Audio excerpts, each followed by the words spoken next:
एक सुनसान रात थी। राइस्टर और ज्ञान भाई मूवी देखकर बाइक से घर जा रहे थे। तभी अचानक तेज बारिश होने लगती है। ज्ञान भाई घबरा कर बोला, अरे राइस्टर, कुछ दिख ही नहीं रहा भाई। तभी सामने से एक ट्रक सीधा उनकी तरफ आता है। ज्ञान डर के बाइक को मोड़ता है और दोनों एक पुरानी हवेली के गेट के अंदर घुस जाते हैं। राइस्टर ने सांस लेते हुए कहा, भाई बाल बाल बचे, बारिश बहुत तेज है, चल थोड़ी देर यहीं रुकते हैं। फिर दोनों हवेली के अंदर जाते हैं, लेकिन अंदर एक अजीब सा सन्नाटा था। राइस्टर ने इधर उधर देखा और बोला, भाई मुझे जोर से लगी है, तू रुक, मैं अभी आया। फिर वह हल्का होने जाने लगता है, लेकिन जैसे ही थोड़ा आगे बढ़ा वह तुरंत रुक गया, क्योंकि कहीं से बहुत हल्की सी रोने की आवाज सुनाई दे रही थी। उसे अब डर लग रहा था, लेकिन वह फिर भी धीरे धीरे उस आवाज की तरफ बढ़ता गया। चलते चलते वह एक पुराने कमरे के सामने जा खड़ा हुआ और जो अंदर देखा उसका होश उड़ गया। बारिश रुक चुकी थी। ज्ञान भाई चिल्लाए, ओए राइस्टर, बारिश रुक गई है, चल निकलते हैं। फिर दोनों घर की तरफ निकल पड़े, लेकिन ज्ञान को कुछ अजीब लगा, पर अंधेरी रात में उसने ज्यादा सोचा नहीं।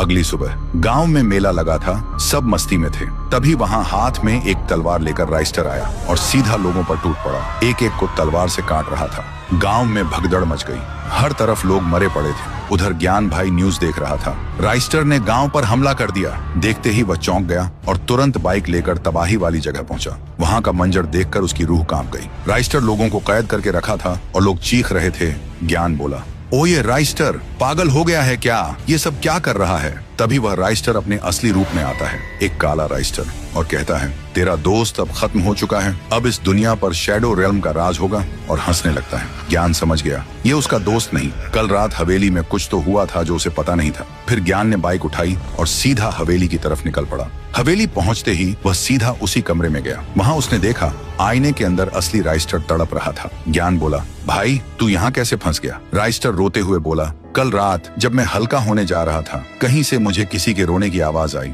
मैं उस आवाज के पीछे चलता गया और तभी एक कमरे में देखा, आईने के अंदर एक इंसान कैद था जो मेरे जैसा ही दिख रहा था, मगर पूरा काला। वह मुझे बोल रहा था, मुझे बचाओ, मैं बाहर नहीं आ पा रहा। मैं पहले ही डरा हुआ था, ऊपर से मुझे जोर से भी लगी थी। हड़बड़ी में मैंने आईने की तरफ हाथ बढ़ाया और उसी पल अंदर वाला काला राइस्टर बाहर आ गया और मैं आईने के अंदर चला गया। फिर काला राइस्टर मेरा रूप लेकर तेरे पास गया था और अब मेरा शरीर काला पड़ने लग रहा है। ज्ञान भाई बोला, फिक्र मत कर भाई, मैं हूं ना। फिर ज्ञान भाई ने वहां पड़ी लोहे की रॉड उठाई और पूरी ताकत से आईने पर वार किया।